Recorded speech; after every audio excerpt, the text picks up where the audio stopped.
माझं नाव डॉक्टर स्वप्ना जगदाळे. 6 आठवड्यानंतर बाळाचे हृदयाचे ठोके हे सोनोग्राफीमध्ये दिसतात. पहिल्या 3 महिन्यात कोणती विशेष काळजी घ्यावी? प्रेग्नन्सी राहिली पण नकोय तर पपई खाऊ का खाऊन होईल. प्रेग्नेन्सी सेक्स करणे सुरक्षित आहे का? कोणती लक्षणे दिसल्यास त्वरित डॉक्टरांना भेटावे? प्रेग्नन्सी ही प्रेशियसच असते. तुम्ही मूड स्विंग्स कसे हाताळावे? बाळाला खूप केस असतील तर म्हणून मग छातीत जळजळतं. ग्रहण वगैरे मध्ये पाळलं पाहिजे, बाहेर नाही निघलं पाहिजे. डिलिव्हरी जवळ आल्याची चिन्हे कोणती? पोस्ट पार्टम डिप्रेशन म्हणजे काय असतं? 25 ते 30 मध्ये तरी पहिलं मूल होऊन द्या. मी जे जनरेशन बघितले की खूप लोक म्हणजे लेट करतात थोडंफार, आणि म्हणजे 2-3 वर्ष झाले तर त्यांना मूलबाळ होत नाही. Hello guys, welcome back to our YouTube channel. माझं नाव आहे स्वप्नील सूर्यवंशी आणि आज आपल्यासोबत आहे डॉक्टर स्वप्ना जगदाळे. तर आज आपण प्रेग्नन्सी हा लेडीजचा खूप महत्वाचा भाग या विषयावर चर्चा करणार आहोत. प्रेग्नन्सीचे स्टार्टिंग पासून डिलिव्हरी नंतर पर्यंत संपूर्ण प्रवास आपण आपल्या डॉक्टरकडून जाणून घेणार आहोत. तर त्यात पहिले मी मॅडमला विनंती करेन तुमचं शॉर्ट इंट्रोडक्शन आपल्या दर्शकांना द्यावा. नमस्कार, माझं नाव डॉक्टर स्वप्ना जगदाळे. कल्याण ईस्ट हाजीमलक रोड चेतना हायस्कूलच्या अपोजिट माझं क्लिनिक आहे आणि मी एक जनरल प्रॅक्टिशनर आहे. लास्ट ऑलमोस्ट 24 इयर्स पासून माझं इथे प्रॅक्टिस चालू आहे. फॅमिली फिजिशियन म्हणून मी काम करते आणि स्त्रियांविषयी जे रोग असतात, काही आरोग्य समस्या असतात, प्रेग्नन्सी आहे, या संदर्भात विशेष माझी काम करण्याची इच्छा असते आणि त्याप्रमाणे क्लिनिक चालू आहे. थँक्यू आपलं इंट्रोडक्शन दिल्याबद्दल. तर आपण आपला मेन टॉपिक आता सुरू करूया. पार्ट 1, प्रेग्नन्सीची सुरुवात. तर माझा पहिला क्वेश्चन हा आहे की प्रेग्नन्सी सुरुवातीची लक्षणे कोणती असतात? बरं, सर्वात प्रथम सगळ्यांचा एकदम जिव्हाळ्याचा विषय असतो प्रेग्नन्सी. तर सर्वप्रथम जेव्हा अगदी नॉर्मली तुम्ही ऐकलं असेल की पाळी चुकणं, हे सर्वात पहिल्यांदा लोकांच्या डोक्यामध्ये क्लिक होतं की अरे प्रेग्नन्सी आहे. Right. So first and most important, ज्याची पाळी रेग्युलर आहे, म्हणजे ज्याची पाळी 28 ते 30 दिवसामध्ये ज्या महिलेची पाळी येते, तिची जर पाळी 3-4 दिवस पुढे गेली तर क्लिक होऊ शकतं की आपल्या म्हणजे डोक्यामध्ये येतं की बाबा प्रेग्नन्सी आहे का, आणि ते बघणं गरजेचं असतं की खरोखर प्रेग्नन्सी आहे की नाही. ओके. सेकंड क्वेश्चन हा आहे की घरच्या घरी टेस्ट कधी करावी आणि कशी करावी? बरं, आता युरिन प्रेग्नन्सी टेस्ट किट हे तर मेडिकलमध्ये मिळतंच. ते ह्याच्यासाठीच असतं की अवेअरनेससाठी की बाबा तुम्हाला वाटलं तर तुम्ही घरी चेक करा. जेव्हा पाळीची एक दिवस 3 ते 4 दिवस पाळी पुढे जाते तेव्हा मॉर्निंगची जी युरिन असते ती घ्यावी आणि त्याने घेऊन आपण युरिन प्रेग्नन्सी टेस्ट आपण करू शकतो.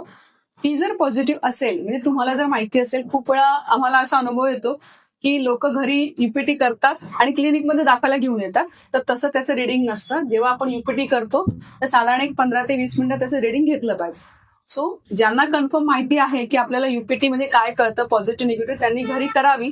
आणि खरोखर ज्यांना ह्याच्याबद्दल शंका असेल त्यांनी सकाळची युरिन घेऊन आपल्या जे फॅमिली डॉक्टर असेल त्यांनी व्हिजिट करावी.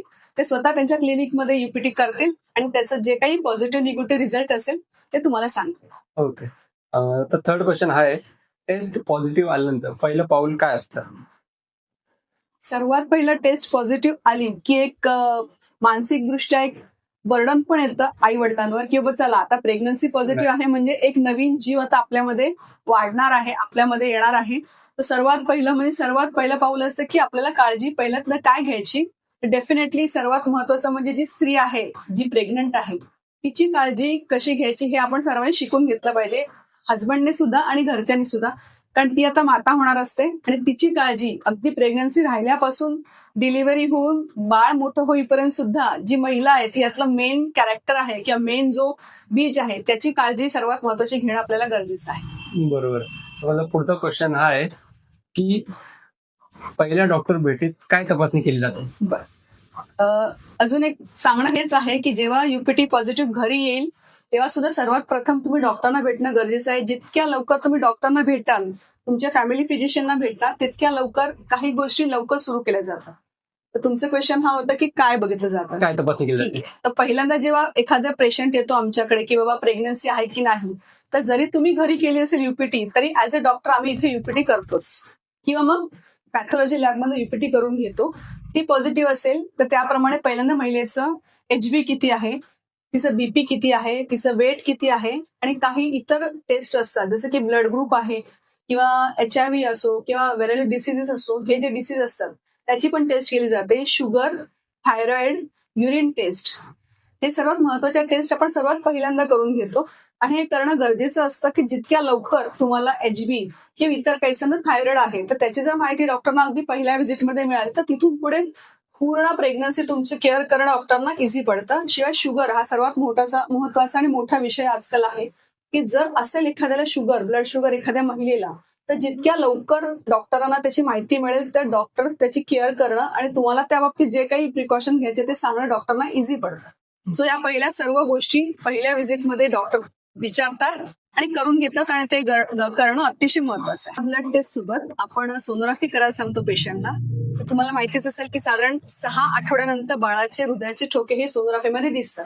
तर नॉर्मली आपण 8 आठवडे म्हणजेच 2 महिन्यानंतर एक सोनोग्राफी करायला सांगतो की ज्याच्यामध्ये आपल्याला कळतं की बाळाचे जे आतमध्ये कसं बाळ आहे, त्याची ग्रोथ कशी चालू आहे, त्याचे मेजरमेंट्स कसे आहेत. यासोबत 11 ते 14 आठवड्यामध्ये NT स्कॅन आपण करायला सांगतो पेशंटना. तर हे 2 रिपोर्ट्स पहिल्या ट्रायमिनिस्टरमध्ये म्हणजे जे आपण आता बघतो की पहिले 3 महिने आपण कशी प्रिकॉशन घ्यायची त्या ब्लड टेस्ट सोबत हे 2 सोनोग्राफी जे टेस्ट असतात तेही करणं गरजेचं आहे. ओके. तर फर्स्ट 3 मंथ मध्ये बाळाचा हार्ट तयार होतं असं बोलतो, ते बरोबर आहे का? 6 आठवड्यानंतर म्हणजे बाळाचा हार्ट बाळ जेव्हा जन्माला जेव्हा सुरू होतं तेव्हापासून सगळे अवयव होण्याची तयारी चालूच असते. पण आपल्याला सोनोग्राफीमध्ये बाळाच्या हार्टचे ठोके जे असतात ते साधारण 6 आठवड्याचं बाळ झालं ना की मग जाणवायला लागतं. ठीक आहे. तर माझा पुढचा प्रश्न हा आहे की पहिल्या 3 महिन्यात कोणती विशेष काळजी घ्यावी? बरोबर. पहिले 3 महिने जास्त महत्वाचे का असतात कारण खूप वेळा महिलांना ह्या पिरियडमध्ये उलटी होणं, नॉशिया म्हणजे काही खावंसं न वाटणं, हे नको ते नको, कुठल्या वासाने उलटी होते, उलटीसारखं वाटतं, हे होतच असतं. त्यामुळे पहिली ती काळजी घेणं गरजेचं आहे की असं होत असेल तर डॉक्टर ज्या पद्धतीने आपल्याला औषधं देतील ती घ्यायचीच आहेत. त्याच्यासोबत आपण हे करू शकतो, पहिलं म्हणजे खाण्यामध्ये आपण बाहेरच्या गोष्टी अत्यंत टाळल्याच पाहिजेत. सर्व म्हणजे आजकाल सगळ्या लोकांना चायनीज पदार्थ, पिझ्झा, बर्गर खाण्याचं फास्ट फूड ते तर अजिबात घेता कामा नये. जे काही खाणं आपण घरात बनवतोय, आपली भारतीय संस्कृतीमध्ये जे घरात बनलं जातं, डाळ, भात, भाजी, चपाती, कडधान्य, हे सगळं प्रेग्नंट महिलेने पहिल्यापासून खाणं गरजेचं आहे. बरं, त्यासोबत जर नॉशिया होत असेल किंवा एखाद्या गोष्टी आवडत नसेल तर नका खाऊ. ज्याचा खूप जास्त वास येतो, जास्त स्ट्रॉंग ओडर ज्याचा असतो ते पदार्थ नाही खाल्ले तर चालतील. पण जितके हेल्दी पदार्थ पण पचायला हलके असे पदार्थ खाणं गरजेचं आहे की जेणेकरून पचण्यासाठी जास्त काही त्रास होणार नाही. दुसरे, शक्यतो कच्चे पदार्थ खाऊ नका आणि जितकं खाण्यासाठी हलकं असेल तर त्यामध्ये फळं तर सगळीच आली, त्यात बनाना सर्वात चांगलं असतं की बनाना खाणं खूप आवश्यक आहे. इव्हन खूप वेळा आम्ही असं सांगतो की थोडंसं असं चटपटीत थोडंसं म्हणजे टोस्ट म्हणा किंवा थोडीशी चटपटीत थोडंसं आवडेल असे काहीतरी शेंगदाणे असतात, ड्रायफ्रुट्स मध्ये पण काही गोष्टी असतात ज्या तुम्ही हँडी ठेवू शकता. जर तुम्हाला वाटलं कधी की थोडंसं कसं थकवा येतो, कधी कधी मरगळल्याचं काय वाटतं, अशा वेळी किंवा लो ग्लुकोज पण होऊ शकतं, अशा वेळी तुम्ही ह्या गोष्टी हँडी ठेवल्या आणि ते पटकन खाल्ल्या तर खाऊन घेतलं तर जास्त चांगलं. त्याशिवाय दही खाणं पण खूप छान आहे, दही हे खाल्लंच पाहिजे. आणि जितकं होईल तेवढं फर्स्ट ट्रायमिनिस्टरमध्ये जर अगर तुम्हाला नॉशिया आणि वॉमिटिंग याच्यामध्ये विकनेस असेल तर थोडं टाळा. पण जर तुमची हेल्थ चांगली असेल तर तुम्ही साधारण एक 25 ते 30 मिनिटं वॉकिंग करणं सकाळी किंवा संध्याकाळी जेव्हा जमेल तेव्हा हे जास्त आवश्यक आहे. त्याचसोबत दुपारची 2 तास झोप आणि रात्रीची 8 तास झोप ही पूर्ण प्रेग्नन्सी आपल्याला आवश्यक आहे, तेवढं घेणं गरजेचं आहे. कारण जितकी तुम्ही शांत झोप घ्याल, जितकं प्रॉपर तुम्ही अन्न घ्याल, त्याचा सगळा फायदा आपल्या बाळासाठी होणार आहे. जसे मगाशी यांनी म्हटलं की काय तुम्हाला विटॅमिन्स घ्यायला लागतात, तर हे सगळ्याबरोबर तुमचं हे जे फिजिकल हेल्थ बरोबर मेंटल हेल्थ, तुमचं बाकी फिजिकल छोटे छोटे एक्सरसाइज तुम्ही केले, थोडे थोडे योगा सुरू केले तर त्याने बाळाची वाढ चांगली होते आणि व्यवस्थित हेल्दी, व्यवस्थित वजनाचं बाळ जर आपल्याला हवं असेल, आणि काय असतं इथे जे बाळाची डेव्हलपमेंट असेल त्याचप्रमाणे बाळ आयुष्यभर राहतं. सो तुम्ही आता जेवढी केअर करणार बाळाची तेवढं त्या बाळासाठी ते एक वरदान असतं की ते आयुष्यभर ते त्या पद्धतीने त्याची शरीराची सगळी ठेवण राहते, तो हेल्दी बनतो. येस, बरोबर. तर हेल्दी बनण्यासाठी, व्यवस्थित वेट असण्यासाठी, नाही तर हे सगळं कमी असेल, फॉलिक ऍसिड वगैरे नाही घेतलं तर खूप वेळा न्यूरल डिफेक्ट येऊ शकतो.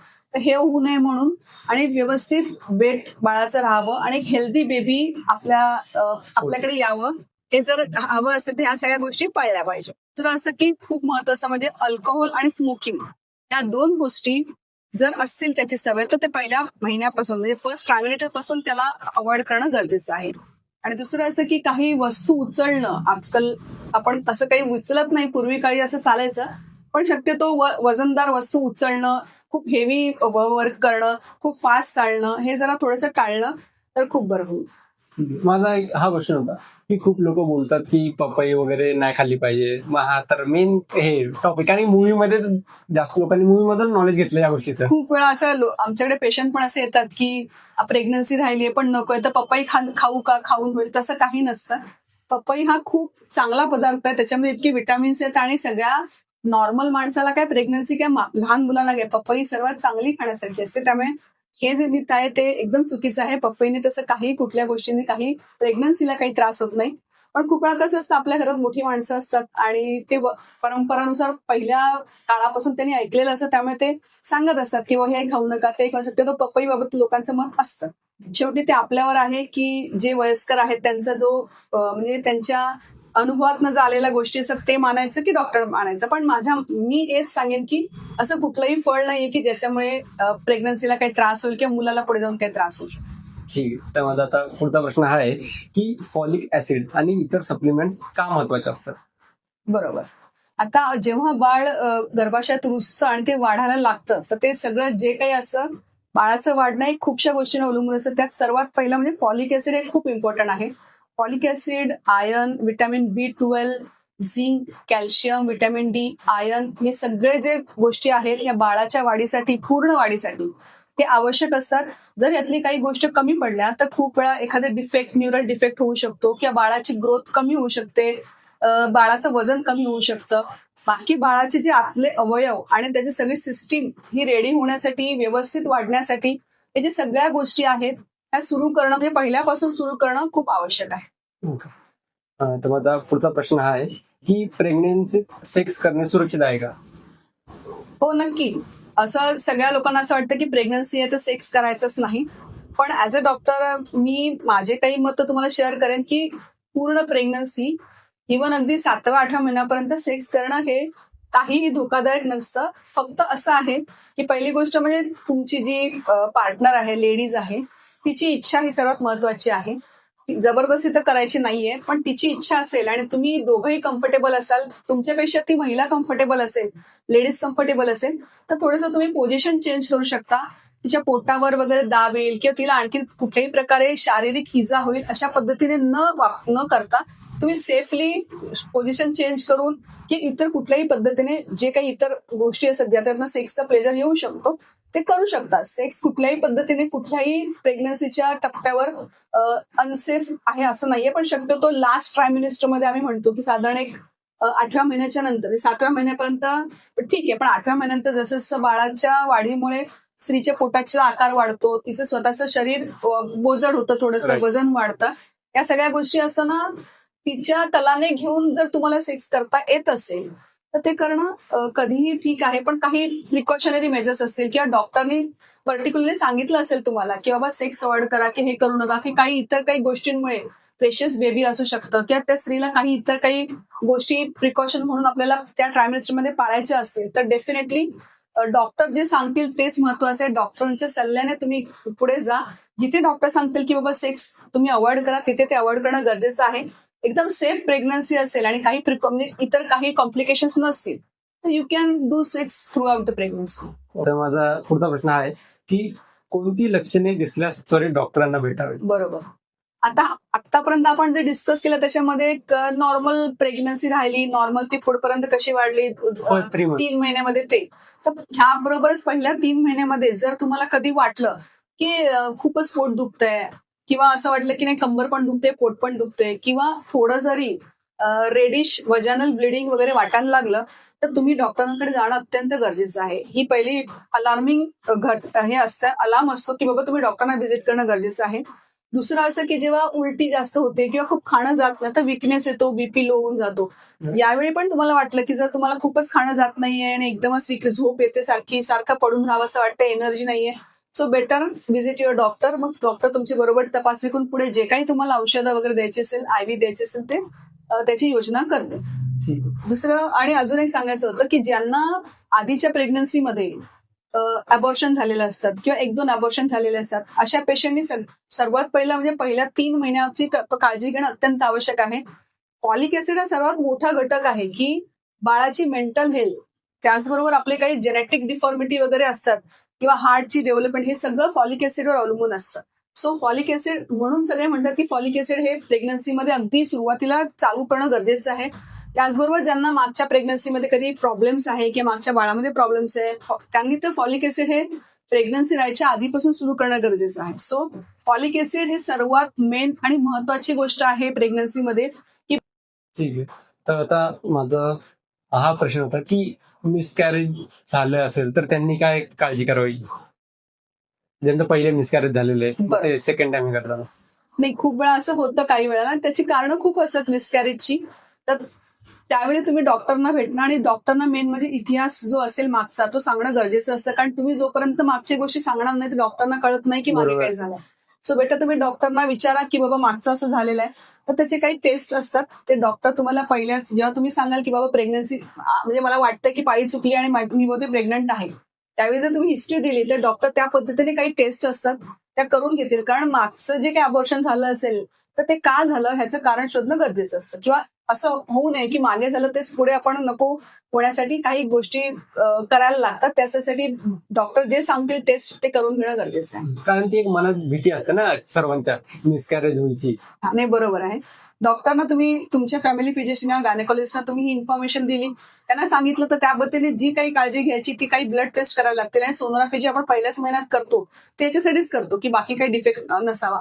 आणि एनटी स्कॅन जो आपण करतो 11 आठवड्यानंतर त्यामध्ये सुद्धा हे सगळ्या गोष्टी असतात की बाकी कुठे डिफेक्ट नसावा, बाळाची संपूर्ण हेल्थ व्यवस्थित असावी, त्याचं ब्रेन, त्याचे बाकीचे नर्वस सिस्टीम वगैरे सर्वांची वाढ चांगली झाली हे कळण्यासाठी एनटी टेस्ट असते.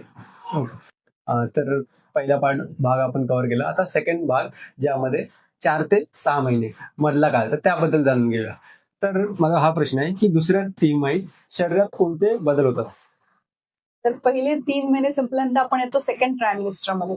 तर पहिल्या 3 महिन्यात मेन म्हणजे नॉशिया, वॉमिटिंग हे जे घडत असतं त्याच्यामध्ये महिला एकदम थोडीशी नाराज, थोडीशी वीक झालेली असते. पण जसं जसं 3.5 महिने होतात तर 80 to 90% लेडीजमध्ये नॉशिया, वॉमिटिंग बंद होतं. मग त्यांना खाणं जायला लागतं. मग थोडंसं पहिली गोष्ट म्हणजे त्यांना थोडी एनर्जी येते, चेहऱ्यावर प्रफुल्लितपणा येतो आणि काही चेंजेस व्हायला सुरुवात होते. जसं की थोडंसं पोटामध्ये त्यांना पोट थोडंसं वाढल्यासारखं वाटतं. एक 3.5 महिन्याच्या नंतर 3.5-4 महिने होतील तसं बाळ थोडंसं हाताला त्यांना जाणवायला लागतं. आणि मग तो एक चेंजेस असतो ते जे जसं जाणवायला लागतं तसं त्यांचा चेहरा प्रफुल्लित होतो. त्यांना वाटतं की हा बाबा काहीतरी आहे, कारण आधी काही तसं जाणवतच नसतं. आणि नॉशिया, वॉमिटिंग नसल्यामुळे आता त्यांना बाकी गोष्टीकडे लक्ष देण्यासाठी त्यांच्याकडे वेळ असतो आणि ते लक्ष दिलं जातं. थोडंसं हेल्थ थोडीशी चांगली व्हायला लागते, थोडंसं स्किन हे व्हायला लागते, प्रफुल्लित फ्रेश दिसायला लागते. त्या तर माझा पुढचा क्वेश्चन हा आहे की बाळाची हालचाल कधीपासून जाणवते? बाळाची हालचाल साधारण 20 आठवडे ते 24 म्हणजे 5 महिन्याच्या नंतरच. साधारण 6व्या महिन्यामध्ये तुम्हाला थोडं थोडं बाळ किक करतं किंवा कुठेतरी लागतंय किंवा थोडंसं हलतंय, काहीतरी इकडे तिकडे फिरतंय असं तेव्हा जाणवतं. त्याच्या आधी शक्यतो बाळाची हालचाल नाही जाणवत. ठीक आहे. तर पुढचा प्रश्न हा आहे की या काळात व्यायाम किंवा योगा करणे सुरक्षित आहे? येस, बिलकुल बिलकुल. काय असतं जसं जसं बाळ वाढायला लागतं तसं तसं महिलांनी ना स्ट्रेचिंग जे असतात म्हणजे एक साईडची स्ट्रेचिंग त्याच्यासोबत तुम्ही आसनं करत असाल ना तर ताडासन, मार्जारासन, त्रिकोणासन हे काही आसनं आहेत ती करणं गरजेचं आहे. जेणेकरून पाठीसाठी तुम्हाला जास्त आसनं केली पाहिजेत आणि लेफ्ट अँड राईट स्ट्रेचिंग करणं गरजेचं आहे. त्याने स्ट्रेंथ तुमची वाढणार, तुमच्या मसल्सची वाढणार. आणि अजून एक जे आसन असतं बटरफ्लाय आसन, तुम्ही माहिती असेल तर तिथली आसन हे करणं अत्यंत आवश्यक आहे. कारण त्या आसनामुळे तुमचं पेल्विक फ्लोअर आणि त्याच्या आजूबाजू जे मसल्स आहेत त्यांना ऍक्टिव्हिटी मिळते. ते जितके ऍक्टिव्ह राहतील तर जेव्हा तुमची डिलिव्हरी होईल तेव्हा त्या मसल्सचं सर्वात महत्वाचं काम असतं. त्यामुळे हे जे आसनं आहेत हळूहळू जशी जमतील तशी तुमच्या मसल स्ट्रेंथनिंगसाठी करणं गरजेचं आहे. आणि जसं तुम्हाला जमेल, जेवढं तुम्हाला जमेल, जास्त ओव्हरलोड न करता तुम्ही करू शकता. अजून एक महत्त्वाचं सांगेन की प्राणायाम जे असतं ते थोडंसं तुम्ही या पिरियडमध्ये करायला सुरुवात करा. कारण ह्या प्राणायामाचा तुम्हाला पुढे जेव्हा डिलिव्हरी होते त्यावेळेचे जे पेन्स वगैरे असतात ते मॅनेज करण्यासाठी तुम्हाला याचा खूप फायदा होतो. सो ह्या सेकंड ट्रायमिस्टर पासून तुम्ही प्राणायामावर जास्त लक्ष केंद्रित करा आणि ते करण्याचा जितका प्रयत्न कराल तुमची मानसिक बरोबर तुमची शारीरिक शक्ती सुद्धा त्याच्याने वाढेल. प्राणायाम म्हणजे मेडिटेशन म्हणजे breathing technique, right? Breathing meditation पेक्षा ब्रिदिंग टेक्निक. जे तुम्ही प्राणायाम म्हणजे काय की श्वास आत घेणं, पहिलं पूर्ण निश्वास करा, थांबा, त्याच्यानंतर हळू श्वास आतमध्ये घ्या, परत थांबा आणि हात जो घेतलेला श्वास असतो तो दीर्घ जास्त वेळपर्यंत सोडा आणि परत थांबा. हे म्हणजे आपण त्या श्वासाला आपण व्यायाम करतो की या पद्धतीने तू चाललं पाहिजे, आणि हे जेवढं तुम्ही श्वासावर लक्ष केंद्रित कराल ते पुढच्या आयुष्याबरोबर तुम्हाला प्रेग्नन्सीच्या जेव्हा लास्ट टप्पा येतो, डिलिव्हरी येते, त्याच्यामध्ये खूप फायदेशीर होतं. आपला माइंड रिलॅक्स होतो यामुळे. Yes, बिलकुल. ठीक आहे. तर आता पुढचा क्वेश्चन हा आहे माझा की वजन म्हणजे किती वेट बेबीचं असतं सामान्य मानले जाते?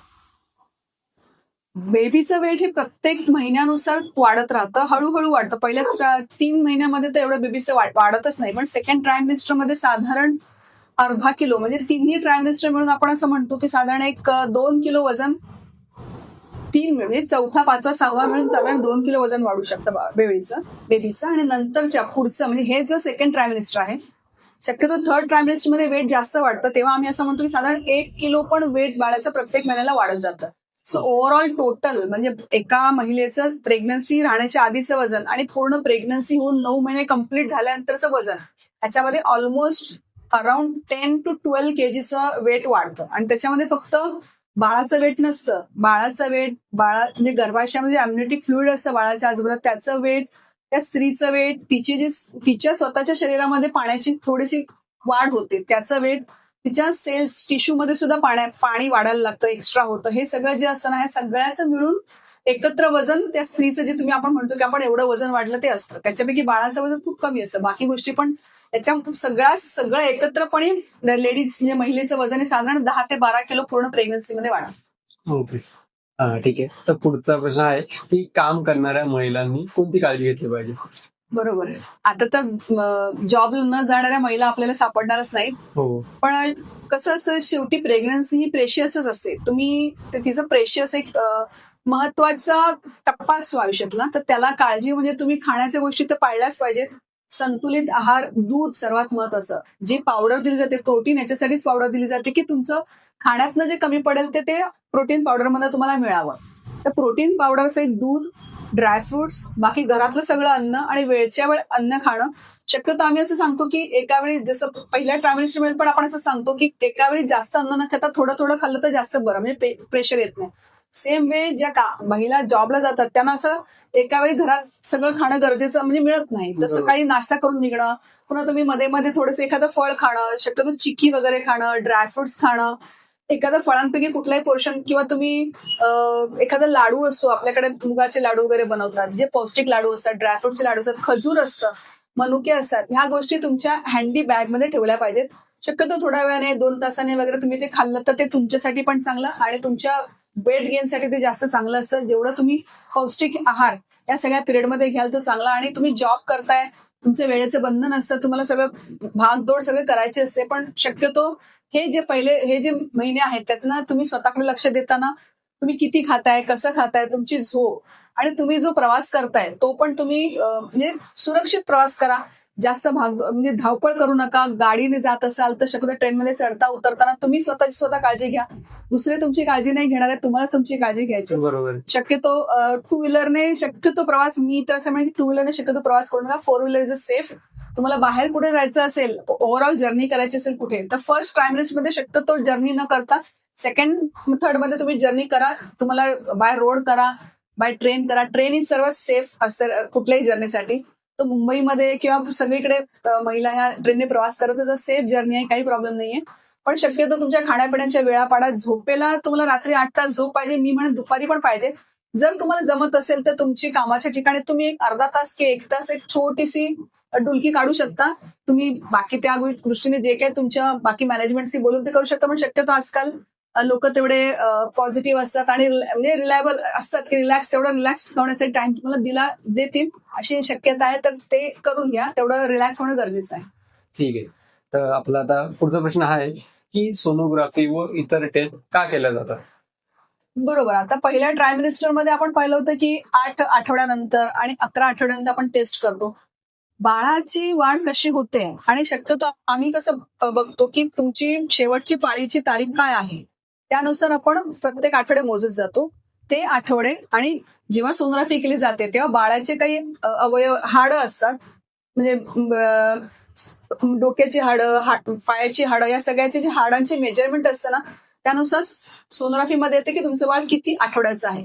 तर ते आपण कम्पेअर करतो की आपल्यानुसार म्हणजे आमच्या याच्यानुसार मागची ही तारीख होती तर एवढ्या आठवड्याचं बाळ असलं पाहिजे. मग सोनोग्राफीमध्ये किती येतं, मग ते कम्पॅरिझन आपल्याला कळतं की हा बरोबर आहे. म्हणजे ज्या पद्धतीने बाळाची आईची जेवढी बाळीची तारीख होती त्यानुसार एवढ्या आठवड्याचं बाळ आहे, तर ते आपल्या सोनोग्राफीमध्ये पण साधारण 1 आठवड्याचा गॅप होऊ शकतो. म्हणजे समजा आपल्याला माहितीये की बाबा 10 आठवड्याचं बाळ असलं पाहिजे आणि सोनोग्राफीमध्ये जर ते 10 आठवडे 5 दिवसाचं येते किंवा 9 आठवडे 4 दिवसाचं येते तर ते नॉर्मल आहे.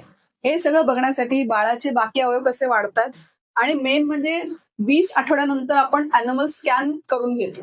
ही पण एक सोनोग्राफी असते ज्याच्यामध्ये साधारण 20 आठवडे म्हणजे 5 महिने झाल्यानंतर बाळाचे सगळे अवयव हे रेडी असतात. तर ते बाळाचे अवयव 5 महिन्यानंतर आपण जे सोनोग्राफी केल्यानंतर त्या सगळ्या अवयवांचं डिटेल सोनोग्राफीमध्ये येतं.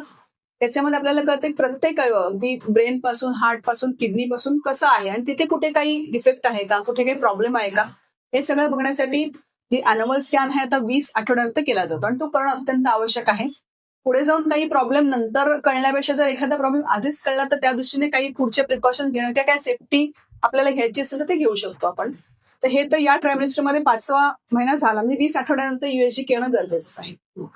आणि दुसरं असं की जर डॉक्टरना वाटलं की कुठे बीपी वाढलाय किंवा थोडंसं स्वेलिंग वगैरे जास्त दिसतंय तर नॉर्मली डॉक्टर त्या दृष्टीने युरिन टेस्ट आणि बाकी काही टेस्ट असतील तर त्या करायला सांगतात, त्या करून घ्यायच्या. ठीक आहे. आणि तुम्ही सांगत होता की डेंटिस्टचं काहीतरी सांगणार होतं. बरोबर. खूप वेळा म्हणजे डेंटिस्टकडे आपल्याला जावं लागतं. तर माझं म्हणणं असं असतं की पहिला ट्रायमिनिस्टर जो आहे म्हणजे पहिले 3 महिने जे असतात प्रेग्नन्सीचे, तुमची डेंटिस्टची व्हिजिट एखादी असेल की तुम्हाला एखाद्या दाताचं काही गोष्ट करायची असेल तर पहिल्या 3 महिन्यामध्ये करून घेणं आवश्यक आहे. तर माझा नेक्स्ट क्वेश्चन हा आहे की मानसिक आरोग्य आणि मूड स्विंग्स कसे हाताळावे. बरोबर. काय असतं जसं प्रेग्नन्सी पुढे चालत राहते तसं खूपशा हार्मोनल चेंजेस होतात आणि कसं असतं एक महिलासाठी हे खूप मोठी गोष्ट असते. प्रेग्नन्सीतनं ती जात असते, तिच्या शरीरात चेंजेस होत असतात. तिला एक थोडंसं हे पण असतं की आता एक बाळ अजून आपल्यात वाढतंय, तिला एक टेन्शन असतं की आपल्या बाळाची वाढ व्यवस्थित झाली पाहिजे, सगळं नीट झालं पाहिजे. मे बी कधी कधी रात्रीचं तिला पाठ दुखते, कधी पाय दुखतात, थोडंसं अवघडल्यासारखं होतं. अवघडणं तर होतच कारण हे वेट जेवढं वाढत असतं ते तिलाच कॅरी करायचं असतं. त्यामुळे मूड स्विंग्स होतच असतात. कधी चांगलं वाटतं, कधी फ्रेश वाटतं, कधी नाही वाटत. तर या बाबतीत असंच आहे की जेवढं मूड स्विंग्स असतील त्याच्यासाठी खरं ऍक्च्युली घरचे जे आहेत, घरची फॅमिली आणि हजबंड यांनी खूप सपोर्टिव्ह असलं पाहिजे. कारण मूड स्विंग्स होतात तर तिची काळजी घेणं आणि तिच्या मूडप्रमाणे तिला सांभाळणं हे त्यांचीच जबाबदारी आहे. सो बेटर आहे की तिला थोडे सपोर्ट करा. तिचे मूड स्विंग्स असतील तर तिच्याशी जास्त म्हणजे ती समज चिडचिड करत असेल तर तिला जास्त काही समजून घ्या आणि तिला थोडंसं ज्या पद्धतीने तिला काही हवं असेल, समजा तिची काही इच्छा असेल तर त्यांना नाही म्हणू नका. ज्या पद्धतीने तिला हवं असेल त्या पद्धतीने तिला करू द्या. कारण हे ती त्या एका स्थित्यंतरातनं जात असते त्यामुळे तिला ते ऍडजस्ट व्हायला थोडासा वेळ लागतो आणि होते ते ऍडजस्ट नाही पण थोडेसे इनिशियल पिरियडमध्ये थोडेसे मूड स्विंग्स होतातच. कधी एन्झायटी असते, कधी डिप्रेशनमध्ये पण येतं, कधी असंही वाटतं की बाबा हे बाळ आहे मग मी कसं होणार, कशी डिलिव्हरी होणार, पुढे कसं वाढवणार, हे एक टेन्शन असतं. त्यामुळे ह्या गोष्टी थोड्या होत असतात. तर घरच्यांनी खूप सपोर्टिव्ह राहणं, मेनली हजबंडने सपोर्टिव्ह राहणं खूप आवश्यक आहे. आणि मेंटल हेल्थसाठी काय करू शकतो. जसं मगाशी आपण एकदा प्राणायामविषयी बोललो तर मेंटल हेल्थसाठी सर्वात पहिलं म्हणजे प्राणायाम करायला हवं. दुसरी गोष्ट म्हणजे जितक्या पॉझिटिव्ह आणि चांगल्या गोष्टी असतात तुम्हाला ज्या आवडतात असे काही नॉवेल्स किंवा पुढे डिलिव्हरी पर्यंत कसं असतं ह्याबद्दल जे काही इन्फॉर्मेटिव्ह काही बुक्स असतात ते वाचणं गरजेचं आहे. तुम्हाला आवडतील, तुम्हाला समजा अध्यात्माची आवड असेल किंवा दुसऱ्या कशाची आवड असेल त्या बाबतीची पुस्तकं वाचणं आणि थोडंसं आपलं मन शांत ठेवणं गरजेचं आहे. इव्हन मी तर म्हणेन आवडत असेल तर तुम्ही नवरा बायको फिरायला जा, एखादा पिक्चर बघून या, कधी एखाद्या कॅफेमध्ये जाऊन एखादा कॅन्डल लाईट डिनर करा. जेवढं तुमची म्हणजे महिला जी स्त्री असेल ती आनंदी राहील आणि तिची पॉझिटिव्हिटी जेवढी चांगली राहील ते तिच्या स्वतःच्या हेल्थसाठी आणि बाळाच्या हेल्थसाठी सुद्धा आवश्यक आहे. ठीक आहे. तर आपला नेक्स्ट क्वेश्चन आहे की प्रेग्नन्सीमध्ये सामान्य मिथ व त्यामागील सत्य काय आहे. बरोबर, असे बरेच असतात. काही वेळा असंही म्हटलं जातं की म्हणजे अगदी पहिल्या ट्रायमिस्टर पासून आपण म्हणतो की फॉलिक ऍसिड घ्या, आयर्न घ्या, कॅल्शियम घ्या. तर खूपशा लोकांचं असं म्हणणं असतं की एवढ्या आधीपासून सगळं औषधं घेतली तर बाळाचं वजन खूप वाढतं आणि मग ते डिलिव्हरीच्या वेळेला खूप प्रॉब्लेम करतात. तर असं काही नाहीये. आपण खूप काही आणि खूप वेळा असंही बोललं जातं की भरपूर खा. तर खूप खाणं आणि खूप औषधं असं काही नसतं. योग्य मात्रेत औषधं आणि योग्य मात्रेत योग्य वेळी घेतलेला संतुलित आहार हे आवश्यक आहे. बाकी सगळ्या गोष्टी लोकांमध्ये असतात पण त्याच्याकडे एवढं लक्ष देणं काही मला योग्य वाटत नाही. आणि अजून एक माझ्याकडे पेशंट बोलतात असं की बाळाला खूप केस असतील तर म्हणून मग छातीत जळजळतं वगैरे. तर असं काही नाहीये. पेल्विस आणि तुमचं हार्ट बर्न किंवा जे जळजळतं छातीमध्ये ते खूप त्याच्यामध्ये मध्ये पूर्ण आतड्यांचं पोर्शन असतो आपल्या Distance असतं तेवढं. पोटाचा. हा, त्यामुळे त्याचं त्याच्याशी काही घेणं देणं नाहीये. हे एक सर्वसामान्यपणे लोक असं बोलतात आणि खूप परंपरा म्हणजे वर्षानुवर्षे बोलल्यामुळे ते बोललं जातं की बाळाची केस खूप असेल तर छातीत जळजळतात. तर त्याच्या मागे काही शास्त्रीय कारण नाहीये. तर माझा पुढचा क्वेश्चन हा आहे की बोलतो ना ग्रहण वगैरे मध्ये पाळलं पाहिजे, बाहेर नाही निघलं पाहिजे, कामं नाही गेली पाहिजे, तर त्याबद्दल म्हणजे काय सायंटिफिकली पण सांगा आणि आपलं आयुर्वेदिक म्हणजे जे ट्रेडिशनल आहे ते पण सांगा. पहिलं म्हणजे ग्रहणाचे वेगवेगळे प्रकार असतात. खग्रास, खंडग्रास, सूर्यग्रहण, चंद्रग्रहण. तर नॉर्मली ग्रहणामध्ये जे सूर्य किंवा चंद्रग्रहण असतात त्याच्यामध्ये जे रेज बाहेर पडतात त्याचा खूपसा इफेक्ट असतो. तो सगळ्या म्हणजे ऍटमॉस्फिअर मध्ये पण असतो. तर आपल्याकडे आपले पूर्वजांपासून असं सांगत आलंय की जेव्हा ग्रहण असतं तेव्हा तुम्ही हालचाल न करता एक जागी शांत बसा, काही हे करू नका, विळीने कापू नका, चाकू घेऊ नका, पिळू नका, लाटू नका.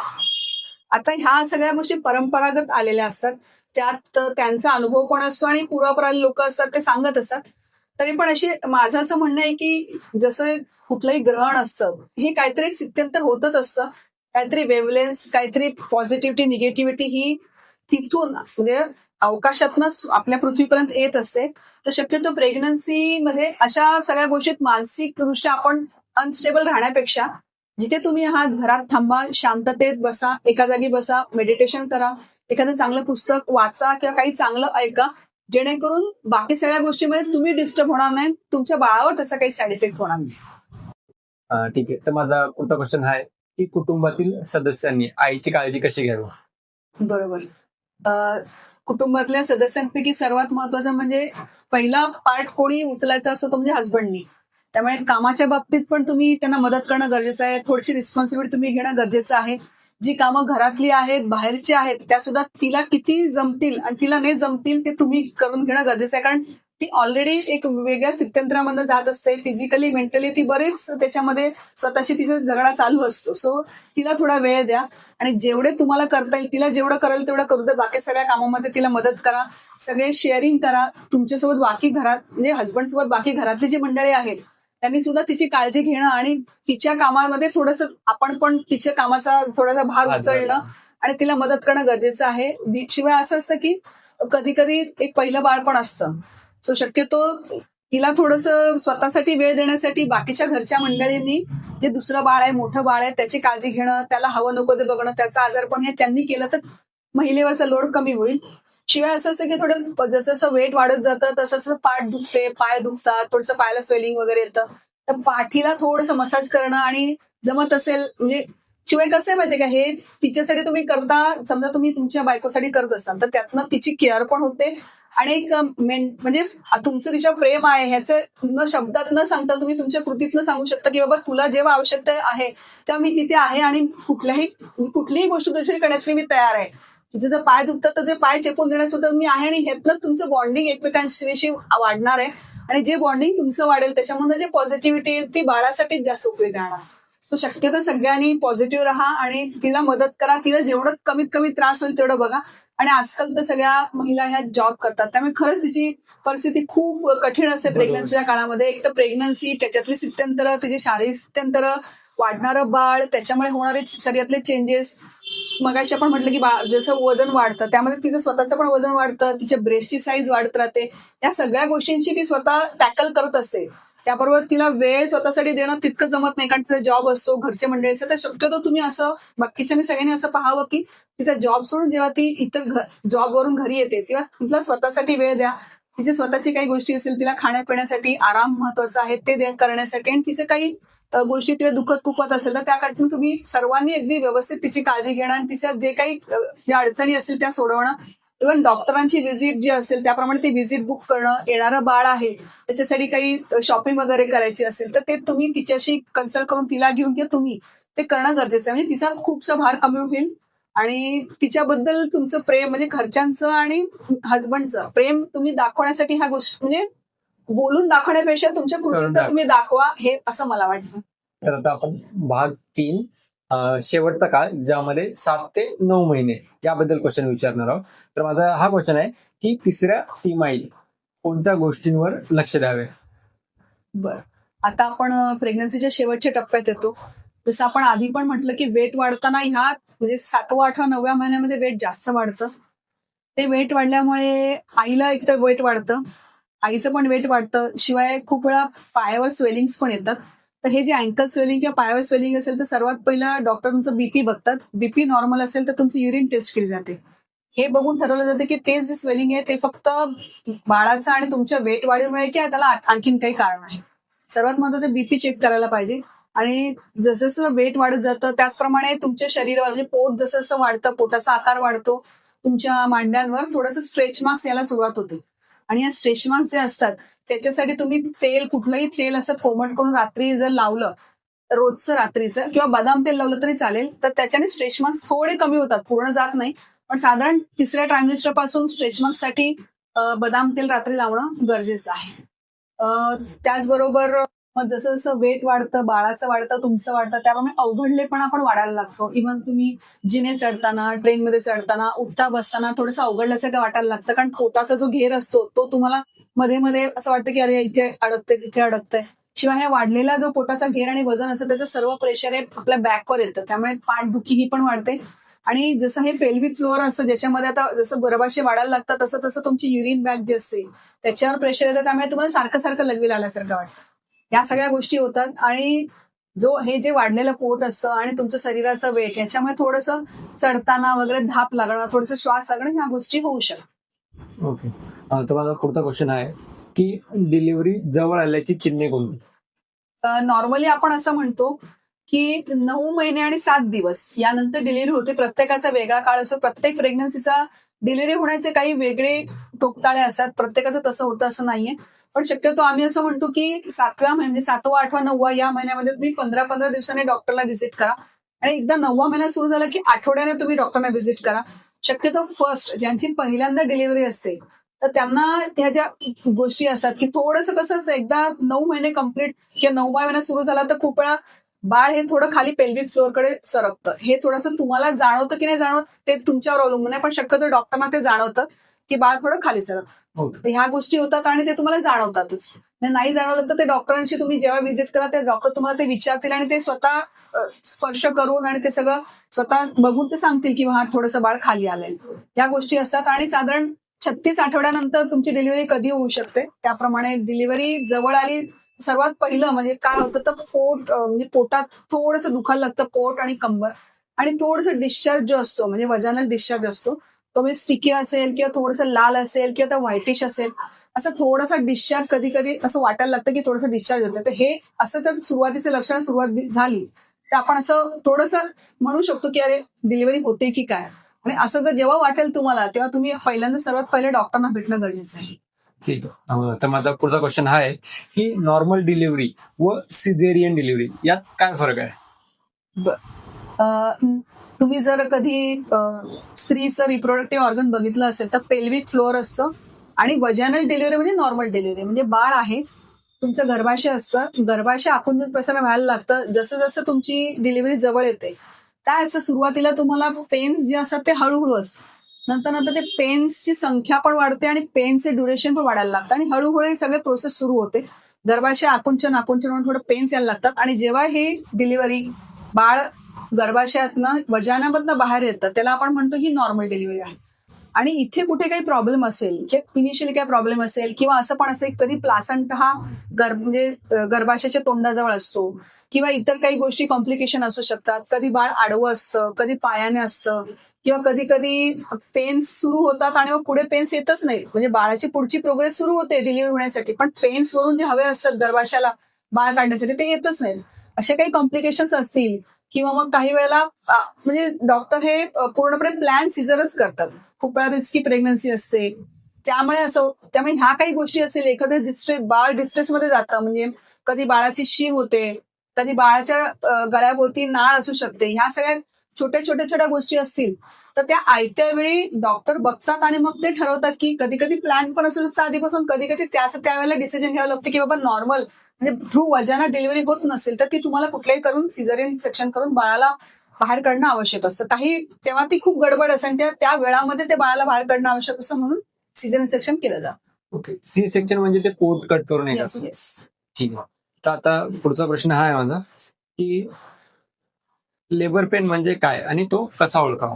बरं, आता आपण असं म्हटलं ना मगाशी मी तुम्हाला, की साधारण तुमचे महिने भरत आले की ते साधारण लगेच किंवा नंतर 1-2 दिवसांनी तुम्हाला थोडंसं पाठ आणि पोट थोडं दुखायला सुरुवात होते. नॉर्मल पोट दुखणं असतं ना, ते थोड्या वेळाने बंद होऊन जातं किंवा औषध दिलं बंद होतं. पण जेव्हा लेबर पेन असतात ते बंद नाही होत आणि ह्याची फ्रिक्वेन्सी आणि क्वांटिटी म्हणजे आधी एकदम थोडंसं कळ मारेल, पाठ दुखेल, थोड्या वेळाने थांबेल, थोडा काही 20-25 मिनिटांनी परत कसं वाटेल. पण हे जेव्हा लवकर लवकर व्हायला लागतं म्हणजे पेन्स पण लवकर लागतं आणि पेन्सची ड्युरेशन पण वाढायला लागतं, तेव्हा आपण समजतो की आता हे प्रेग्नन्सी म्हणजे जी बाळ आहे डिलिव्हरी होण्याची वेळ आलेली आहे. पुन्हा डिस्चार्ज असतो, रेड डिस्चार्ज असतो, व्हाईट डिस्चार्ज असतो, कधी कधी आतलं अम्युनेटिक फ्लुइड पण म्हणजे फुटून पाणी बाहेर येतं. अशा सगळ्या गोष्टी असतात की त्याच्यावरनं कळतं की बाबा हा आता हे डिलिव्हरी होणार आहे. शिवाय तुम्ही डॉक्टरांकडे गेलात तर डॉक्टर तुमचं सर्वाइकल म्हणजे सर्विक्स जे असतं गर्भाशयाचं तोंड आहे ते किती ओपन आहे ते बघतात. 2 सेंटीमीटर, 3 सेंटीमीटर, 4 सेंटीमीटर यानुसार डॉक्टर ठरवतात की बाबा अर्धा तास लागणार आहे का 2 तास लागणार आहे की 4 तास लागणार आहे. पण जेव्हा कधी तुम्हाला असं वाटतंय की पाठ पण दुखते, पोट पण दुखते आणि हे दुखणं वरून खाली असं पूर्ण दुखण्यासारखं वाटतंय, त्याबरोबर कंबर पण दुखते आणि हे काय थांबत नाहीये आणि याची फ्रिक्वेन्सी वाढतच चालली आहे, थोडं डिस्चार्ज पण यायला लागला, तर डेफिनेटली तुम्ही डिलिव्हरीच्या प्रोसेसमध्ये आहात असं तुम्ही समजू शकता. हो, माझा नेक्स्ट क्वेश्चन हा आहे की डिलिव्हरीसाठी मानसिक तयारी कशी करावी, ज्यांची फर्स्ट टाइम प्रेग्नेन्सी आहे त्यासाठी? बरोबर आहे. मानसिक तयारी तर करायला पाहिजे आणि ती थोडी आधीपासूनच सुरुवात करावी. या टायमिंगचं जेव्हा सुरुवात होते तेव्हा जेव्हा तुम्ही डॉक्टरांना भेटता तेव्हा डॉक्टरांशी एकदा बोलून घ्या की काय काय भीतीदायक तुम्हाला वाटतं आणि कशाबद्दल तुम्हाला भीती वाटते. त्याबद्दल डॉक्टरांकडनं जे काही सायंटिफिक गोष्टी आहेत त्या समजून घ्या. एखाद दुसरा व्हिडिओ असेल तर तो बघा आणि तुम्ही स्वतः कॉन्फिडंट व्हा की बाबा हे असं आहे. आणि कसं असतं, पेन टेम्पररी आहे, बेबी परमनंट आहे. तुमची बॉडी निसर्गाने असं बनवलंच आहे की तुमची बॉडी त्या दृष्टीने जे करण्यासाठी तयार झालेली असते, फक्त तुम्हाला ते पुढे न्यायचं असतं प्रोसेस. आणि डीप ब्रिथिंग, जसं आपण आधी पण म्हटलं की प्राणायाम करणं, डीप ब्रिथिंग करणं, या सगळ्या गोष्टी आणि नॉर्मल डिलिव्हरी विषयी जे काही वाचन तुम्हाला करायचं असेल ते करा, व्हिडिओज बघा आणि त्यानुसार स्वतःला प्रिपेअर करा की हे काही वेळेसाठी हे गोष्टी होणार आहेत, पण तिथून पुढे जे बाळ येणार आहे ते तुम्हाला आयुष्यभर आनंद सुख देणार आहेत. ते थोडीशी वेळ असते की जे ते पण कसं असतं, एकदा तो पिरियड निघून गेला की तुम्ही ते विसरूनही जाता. फक्त तो जो फेज आहे त्याला फेस करण्यासाठी स्वतःला आधीपासून तयार करा की हे आपली बॉडी रेडी आहे, फक्त आपल्याला त्या प्रोसेस मधनं जायचं. नेक्स्ट क्वेश्चन हा आहे की वेदना कमी करायचे पर्याय कोणते आहेत? बरोबर, तो वेदना तर होणारच आहे. फक्त असं आहे की तो जो पिरियड असतो तो आपण सांगू नाही शकत. ज्यांची सेकंड थर्ड डिलिव्हरी असते त्यांना एकदा पेन सुरू झाल्यानंतर डिलिव्हरी होईपर्यंत वेळ कमी असतो. पण नॉर्मली फर्स्ट ज्यांची प्रेग्नन्सी असते त्यांना तो पिरियड हा थोडा मोठा असू शकेल. तर ते कमी तर आपण करू नाही शकत, पण त्याला बेअर करण्यासाठी आपण एक करू शकतो की थोडंसं वॉकिंग करणं, थोडंसं फिरणं, थोडंसं एका पोझिशनमध्ये न झोपता वेगवेगळ्या पोझिशनमध्ये झोपणं, थोडंसं गरम पाण्याने कोमट पाण्याने आंघोळ करणं. शिवाय एक डिलिव्हरीसाठी एक बॉल येतो, त्याला बर्थिंग बॉल असं म्हणतात, त्याची आधीपासूनची एक्सरसाइज असेल तर त्यावेळी पण ते तुम्ही करू शकता. ते केल्याने तुमचं पेन थोडंसं सबसाईड व्हायला आणि तुम्हाला पुढच्या जे प्रोसेस आहेत त्याच्यासाठी पण मदत होऊ शकते. अजून जो वातावरण असेल की ज्यामध्ये आता पेन्स तर येतच राहणार आहेत, ते थांबणार नाहीयेत, तर वातावरण थोडंसं शांत आणि एखादं चांगलं मधुर संगीत की एकदम माइल्ड संगीत आणि काम आणि जेवढं स्मूदिंग वातावरण असेल तर त्या महिलेला डिलिव्हरीचे जे पेन्स आहेत ते सहन करण्यासाठी आणि त्या प्रोसेसमध्ये जाण्यासाठी मदत होती. ठीक. तर नेक्स्ट क्वेश्चन हा आहे की डिलिव्हरी दरम्यान कुटुंबाची भूमिका काय असते? बरं, कुटुंब म्हणजे सर्वात महत्वाचं म्हणजे तिचा लाईफ पार्टनरच येतो. जर तुम्हाला डॉक्टर जर तुम्हाला परमिट करत असेल तर तुम्ही डिलिव्हरी रूम मध्ये थांबलात तर जास्त बेटर होतं. तिला थोडंसं हात पकडणं, तिच्या पाठीवरनं हात फिरवणं, डोक्यावर थोडंसं थोपटणं किंवा ठीक आहे होईल, तिची पॉझिटिव्हिटी वाढवणं आणि तिला मानसिकदृष्ट्या आधार देणं हे तुमचं महत्वाचं कर्तव्य आहे. कारण ती खूप मोठ्या स्टेजमध्ये जात असते आणि तिचं पूर्ण म्हणजे शरीर एकदम चेंज होऊन नवीन काहीतरी होणार असतं, नवीन बाळ येणार असतं. त्या सगळ्या प्रोसेससाठी तिला कोणाचा तरी आधार हवा असतो आणि तो मानसिक आधार हा हजबंडच देऊ शकतो, आई वडील म्हणजे सासू सासरे पण देऊ शकतात. पण सर्वात महत्वाचं लाईफ पार्टनर हा सर्वात महत्वाचा आहे. त्याने तिथे थांबावं, थोडंसं पाठीवरनं हात फिरवावा. ज्या पेन्स येतात त्यावेळी तिचा हात हातात धरला तर तिला पेन्स थोडंसं सहन करण्यासाठी शक्ती येते. डोक्यावर थोडं थोपटावावं, तिला थोडंसं माइल्ड जितकं करता येईल तेवढं करावं. हा त्याचा सपोर्ट असेल तर खूप चांगलं. आणि पेन्स कमी करण्यासाठी थोडंसं जास्तच खूप पेन्स असतील तर डॉक्टर थोडं औषध इंजेक्शन देऊ शकतात, पण ते त्या वेळची सिच्युएशन आणि डॉक्टर त्यावेळी कसा डिसिजन घेतात त्याच्यावर अवलंबून आहे. तर माझा पुढचा क्वेश्चन आहे की पेनलेस डिलिव्हरी असा काही आपल्याकडे पर्याय आहे का? बरोबर. डिलिव्हरीच्या शेवटच्या टप्प्यामध्ये जर काही कॉम्प्लिकेशन्स असतील तर डॉक्टर सिझेरियन सेक्शन करतात, ते तर पेनलेसच असतं. पण तरी पण नॉर्मल डिलिव्हरी पेनलेस होऊ शकते. एपिड्युरल ब्लॉक म्हणतात त्याला, अॅनेस्थेटिक ब्लॉक देतात, त्याच्यामध्ये कॅथेटर टाकून तिथे औषध सोडलं जातं. जसजसे पेन येतात तसं थोडंसं औषध टाकून अॅनेस्थेटिक तुमचं जो पेन आहे तो थोडं कमी केलं जातं. पेनलेस डिलिव्हरी होऊ शकते, पण त्याच्यासाठी मॉनिटरिंग करणं खूप गरजेचं असतं. जसं सिझेरियन सेक्शनमध्ये पूर्ण मॉनिटर करून पेशंटला तेवढा वेळ ठेवतात, त्याच पद्धतीने हे जे पेनलेस डिलिव्हरी असते त्याच्यामध्ये संपूर्ण पेशंटला मॉनिटर करून त्याला हळूहळू एपिड्युरल अॅनेस्थेटिक औषध टाकून त्याचे पेन्स थोडेसे कमी केले जातात. ते डिलिव्हरीच्या सेकंड आणि थर्ड स्टेजमध्ये हे केलं जातं आणि त्याने डिलिव्हरी होते, व्यवस्थित होते, पेन्स कमी होतात. त्याचे काही कॉम्प्लिकेशन होत असं काही नाही, पण कधी कधी थोडंसं लेबर जे पूर्ण प्रोसेस आहे ती थोडीशी वाढली जाते. बाकी काही नाही, थोडंसं मे बी पेशंटला कधी कधी नॉशिया वाटू शकतो, थोडं डोकं जड जायचं का वाटू शकतं.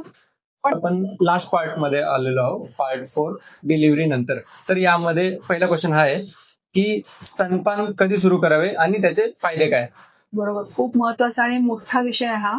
स्तनपान हे नॉर्मली असं म्हटलं जातं की डिलिव्हरी झाल्यानंतर, मग ती नॉर्मल असो, पेनलेस असो, नाही तर सिझेरियन असो, ज्यावेळी स्त्रीच्या स्तनामधनं थोडंसं दूध यायला सुरुवात होते, ते कधी येऊ त्यावेळी ते बाळाला दिलं पाहिजे. खूप वेळा पहिल्या 5-6 तासामध्ये पण येऊ शकतं, कधी कधी थोडा वेळ पण लागतो, पण जेव्हा दूध सुरू होतं आईचं येणं, लगेच ते बाळाला दिलं गेलं पाहिजे. कारण त्याच्यामध्ये खूपशा अँटीबॉडीज असतात की बाळाला पुढे आयुष्यभर काही रोगांच्या विरुद्ध लढण्यासाठी ते अँटीबॉडी त्याच्या शरीरामध्ये खूप उपयोगी असतात. सो जेव्हा आईचं दूध सुरू होईल तेव्हा लगेच, इव्हन डिलिव्हरी नंतर जरी लगेच आलं, काही घट्ट ठीक असं दूध येतं, ते पण बाळाला देणं खूप आवश्यक आहे. आणि बाळाचं सर्वात महत्वाचं जे काय असतं ते म्हणजे फिडिंग. कारण बाळ जसं श्वास घेतो पण त्याला बाकी जे काही मिळत, तुम्ही पहिले 4 महिने पाणी नाही पाजलं तरी चालतं, पाणी नाही दिलं तरी चालतं, पण फिडिंग, आईचं दूध हे बाळासाठी सर्वोत्तम म्हणजे सर्वोत्तम आहे. त्याच्याशिवाय दुसरं काही पर्याय, तुम्ही कितीतरी काही प्रॉब्लेम असतील तर आपण दुसरे पर्याय उपलब्ध असतात की ते वापरतो, पण आईचं दूध हेच अमृत आहे बाळासाठी. पहिले 4 ते 6 महिने तरी आईच्या दुधावरच बाळाला वाढवलं गेलं पाहिजे.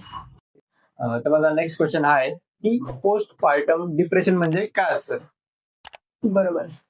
त्यास एवढी 9 महिने आणि काही दिवसांची प्रोसेस त्या महिलेने सहन केलेली असते. तिथून पूर्ण डिलिव्हरीचा संपूर्ण जो पिरियड असतो तो तिने सहन केलेला असतो आणि त्याच्यातनं ती बाहेर येऊन नंतर बाळासाठी परत तीच रेडी असते की त्याला दूध पाजायचंय. तर कसं असतं, याच्यात एक 5-5-5चा रूल आहे की पहिले 5 दिवस तुम्ही बेडवरच राहा, आराम करा. नंतरचे 5 दिवस तुम्ही बेडच्या आजूबाजूला तुम्ही फिरू शकता आणि नंतरचे 5 दिवसात मग तुम्ही घरामध्ये फिरू शकता. त्या पद्धतीने स्वतः त्या महिलेला रेस्ट घेतली पाहिजे आणि तिची जी काही काळजी घेऊन तिला जे काही खाणं पिणं ज्या पद्धतीने दिलं गेलं पाहिजे. तर त्यामध्ये कसं होतं, जसं आता बाळ, खूप वेळा असं असतं की बाळ दिवसा झोपतं, रात्री जागतं किंवा खूप किरकिर करतं किंवा त्याचे काही प्रॉब्लेम्स असतात. या सगळ्यांमध्ये त्या महिला ज्या असतात तिलाच ते सगळं हँडल करावं लागतं आणि ती ऑलरेडी एक एवढा डिलिव्हरीचा जो प्रोसेस असतो त्याच्यानं खरंच तिच्या शरीराची, तिच्या युट्रसची, तिच्याची इतकी म्हणजे ती थकलेली असते की त्यातनं तिला कितीतरी काळ तो थकवा जाण्यासाठी लागतो. त्यात जर बाळाचे काही थोडेसे प्रॉब्लेम्स असतील किंवा बाळ दिवसा झोपते आणि रात्री जागताय, या सगळ्या गोष्टींमध्ये तिची थोडी चिडचिड होते आणि नवीन जबाबदारी आली असते, नवीन बाळ आलं असतं, त्याला कसं वाढवावं, कसं पकडावं याची पण माहिती नसते. ते जोपर्यंत ते सवय होण्यासाठी वेळ लागतो, पण आधी त्याच्यासाठी एक टेन्शन असतं की ह्याला बरोबर गेलं पाहिजे, दूध बरोबर गेलं पाहिजे, बाळ व्यवस्थित राहिलं पाहिजे, ह्या सगळ्या टेन्शन आणि थोडंसं स्वतःविषयी, शरीराविषयी पण ती थोडीशी कॉन्शियस होते. त्यामुळे थोडंसं कधी कधी डिप्रेशन किंवा कधी एन्झायटी असते बाळाबद्दल, किंवा बाळ थोडंसं आजारी पडलं तरी ती खूप एन्झायटी होती की अरे ह्याला काय झालंय, काय नाही झालं, त्याला कुठे न्यायचं, कसं न्यायचं. पण लहान बाळ असतं त्यामुळे तिला ते टेन्शन येतच. तर ह्या सगळ्या गोष्टी पोस्टपार्टम मध्ये थोड्या थोड्या होत असतात. साधारण एक 6 आठवडे ते 8 आठवडे लागतात म्हणजे लेडीजना त्यांचं जे वाढलेलं शरीर आहे बाकी सगळ्या गोष्टीतनं बाहेर पडून नॉर्मल येण्यासाठी. पूर्ण नॉर्मल लेडीजचं, महिलेचं जे शरीर असतं त्याला नॉर्मल येण्यासाठी 6 महिने ते 1 वर्ष हा वेळ लागतो. ठीक आहे. तर आता नेक्स्ट क्वेश्चन आहे की पुन्हा प्रेग्नन्सी प्लॅन करण्यापूर्वी किती अंतर असावे? बघा, आता आपण हा एवढा मोठा प्रवास आपण बघतोय, म्हणजे प्रेग्नन्सी राहिल्यापासून आणि डिलिव्हरीचा जो काळ असतो तो तेवढ्या सगळ्यातनं ती हॅम्पर होते, त्या सगळ्यातनं ती फेस करून बाहेर पडते. तिला पूर्ण नॉर्मल येण्यासाठी वर्षभर लागतं. दुसरं असं असतं की ते बाळ असतं की नाही ते सुद्धा पहिले 4-6 महिने आईच्या दुधावर असतं, नंतर ते हळूहळू आपण त्याला बाहेरचं थोडं थोडं खायला सुरुवात करतो. या सगळ्या प्रोसेसमध्ये साधारण एक 2-3 वर्षाचं बाळ होईपर्यंत ते सुद्धा नवीन सगळ्या गोष्टीचे ऍडजस्ट करायचं. आजारी पडणं हे पण असंच, मुलं आजारी पडतातच. बरोबर. यासाठी सुद्धा बाळाला दूध पाण्यासाठी रात्री रात्री जागावं लागतं, डायपर बदलणं, या गोष्टीसाठी पण सगळं म्हणजे जे काही काम असतं ते त्या महिलेलाच करावं लागतं. त्यामुळे ती खूप त्याच्याशी एंगेज राहते, त्या सगळ्या गोष्टींमध्ये एंगेज राहते, ते सगळं ती करत असते. तर साधारण तिचं शरीर, तिची मानसिक अवस्था आणि पहिलं बाळ हे जोपर्यंत व्यवस्थित मोठं होत नाही, साधारण एक 3 वर्ष तरी दुसऱ्या प्रेग्नन्सीचा विचार करू नये. तिला तेवढा वेळ द्या आणि त्या बाळात जे असतं त्याला पण थोडं मोठं होण्यासाठी वेळ द्या. कारण दुसरं बाळ जर लगेच आलं तर पहिल्या बाळाकडे पण दुर्लक्ष होतं. म्हणजे जेवढा केअर तुम्ही त्या पहिल्या बाळाला पहिले 3-4 वर्ष देऊ शकता, जर दुसरं बाळ लगेच आलं तर तुम्ही त्या दोघांनाही ते नीट लक्ष देऊ शकणार नाही. सो बेटर तिला तिच्या शारीरिक दृष्टीने संपूर्ण रिकवर होऊ द्या. तिची मानसिक शारीरिक पूर्ण तयारी झाल्यानंतर तुम्ही दुसऱ्या बेबीचा विचार करा. शक्यतो 3 ते 4 वर्षानंतरच तुम्ही दुसऱ्या बेबीचं प्लॅनिंग करावं असं माझं मत आहे.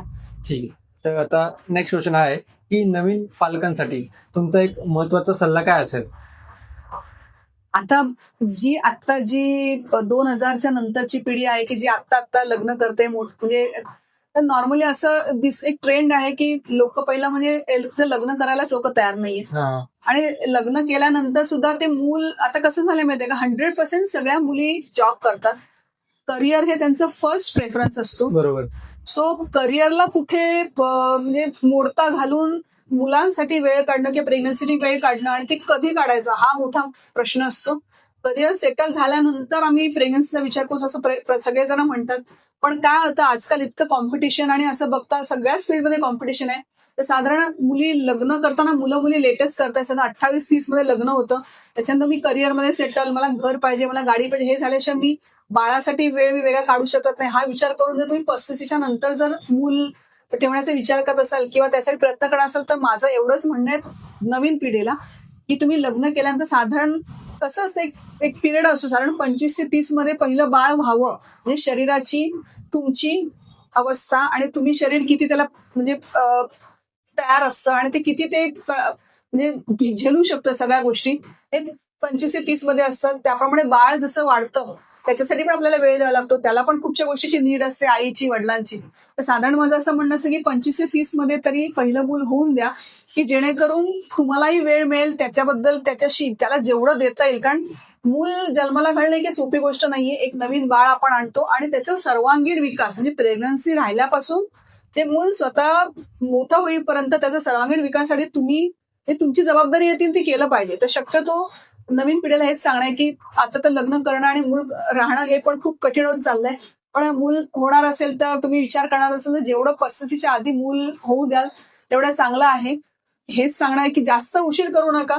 मग शरीरातले काही हार्मोनल चेंजेस आणि स्त्रीचं शरीर पण हळूहळू म्हणजे तो पुढच्या टप्प्याकडे जात राहतं. मग ते प्रेग्नन्सी राहणं ती कॅरी करणं आणि पुन्हा प्रेग्नन्सी नंतर जे टप्पे असतात जसं आपण आता बघितलं की पोस्टपार्टम डिप्रेशन, नंतर डिलिव्हरी नंतर बाळासाठी दिलेला वेळ हे सगळं ऍडजस्ट करणं त्या आईला पण आणि वडिलांना पण कठीण असतं. सो बेटर तुम्ही तुमचा वेळ व्यवस्थित म्हणजे मॅनेज करा, तुम्ही प्रॉपर प्लॅन करा आणि शक्यतो महिला जोपर्यंत 30च्या आतमध्येच मी म्हणत आहे तोपर्यंतच तिने एक मूल होऊ द्यावं.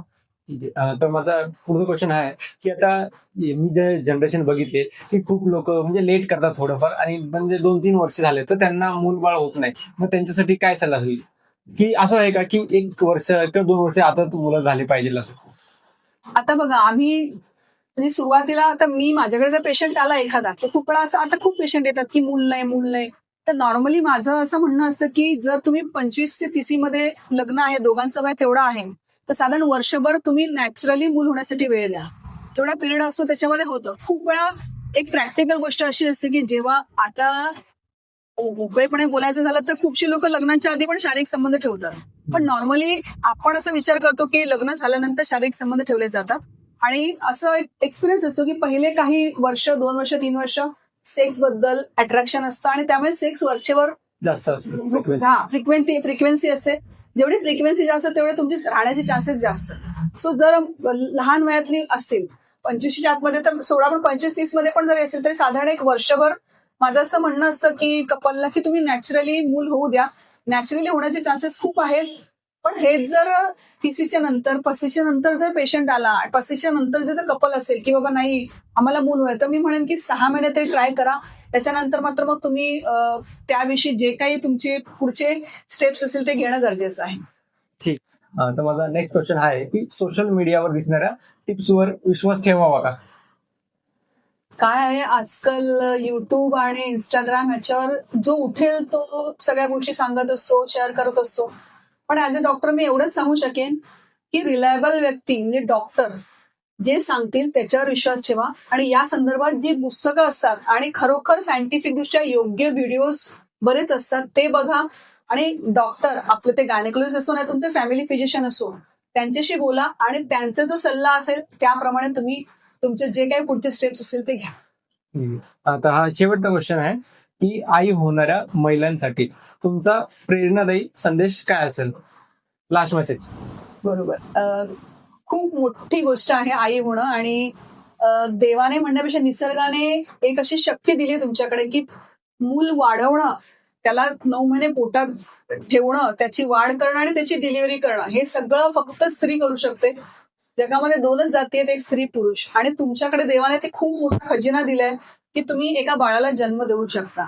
सो खूप मोठी प्रोसेस आहे आणि तसं घाबरण्यासारखं काही नाहीये. पण मेंटली आणि फिजिकली तुम्ही स्वतः जेव्हा प्रिपेअर असाल, म्हणजे अपघाताने बाळ घडलं असं नको व्हायला, तर तुम्ही स्वतः प्लॅनिंग करा. नवरा बायको दोघांनी प्लॅनिंग करा. दोघांची पण मानसिक आणि मानसिक दृष्ट्या सुद्धा तुमची तयारी पाहिजे. आणि मेनली हजबंडची पण पूर्ण तयारी पाहिजे की पूर्ण प्रेग्नन्सीच्या पिरियडमध्ये म्हणजे तुमच्या वाईफच्या बाजूला उभं राहणं, तिला लागेल तिथे मदत करणं आणि ती जिथे कमी असेल तिचा जिचा मूड नाहीये की नाही तर तिथे तुम्ही सांभाळून घेणं, असे तुमची आणि तुमच्या घरातल्यांची तयारी असेल तेव्हा तुम्ही प्रेग्नन्सीचं प्लॅनिंग करा. मूल जन्माला घातलं की तुमची जबाबदारी नाही संपत. ह्या सगळ्या प्रोसेसमधून मूल जन्माला आलं की ते सुजाण आणि योग्य नागरिक म्हणून समाजामध्ये आलं पाहिजे. हे पण तेवढंच महत्वाचं आणि ही पण तुमचीच जबाबदारी आहे. सो एक म्हणजे जबाबदार कपल म्हणून तुमची ही हे असावं की बाबा योग्य वेळी तुम्ही निर्णय घ्या, योग्य वेळी सगळं प्लॅनिंग करा आणि आलेल्या मुलाला सुद्धा तुम्ही समाजामध्ये योग्य नागरिक म्हणून वाढवण्यासाठी किंवा राहण्यासाठी जे काही संस्कार असतील ते तुम्ही तुमच्याच तुमच्या स्वतःच्या वागणुकीतनं मुलांना शिकवा. मुलांना शिकवून शिकत नाहीत मुलं. तुम्ही जे वागता, तुम्ही घरामध्ये जे वागता, तुम्ही एकमेकांशी जे वागता, तुम्ही इतरांशी काय बोलता, कसे वागता, तुमच्या नातेवाईकांशी तुम्ही कशा पद्धतीने डील करता त्याच्या समोर त्यांच्या मागे, हे सगळं मुलं बघत असतात. आणि मुलांना शिकवण्याचं एकच साधन आहे ते म्हणजे तुमची कृती. त्यामुळे आई वडील म्हणून पूर्ण प्रेग्नन्सी नंतर तुम्ही जेव्हा स्वतःला तेवढं सगळ्या बाजूने कम्फर्टेबल आणि योग्य जेव्हा वाटेल तुम्हाला तेव्हा तुम्ही मुलाचा विचार करा आणि एक सुज्ञ नागरिक जन्माला घाला. त्याच्यामध्ये एक लास्ट मी सांगेन की delivery is not just a medical event, it is a powerful transformation. Your body is prepared, your baby is ready, we are here to just support you. Thank you. तर हा व्हिडिओ जर आपल्याला आवडला असेल तर सर्व महिलांसोबत नक्की शेअर करा आणि धन्यवाद. आपण आपला खूप महत्त्वपूर्ण टाइम दिला त्याबद्दल. धन्यवाद. थँक्यू.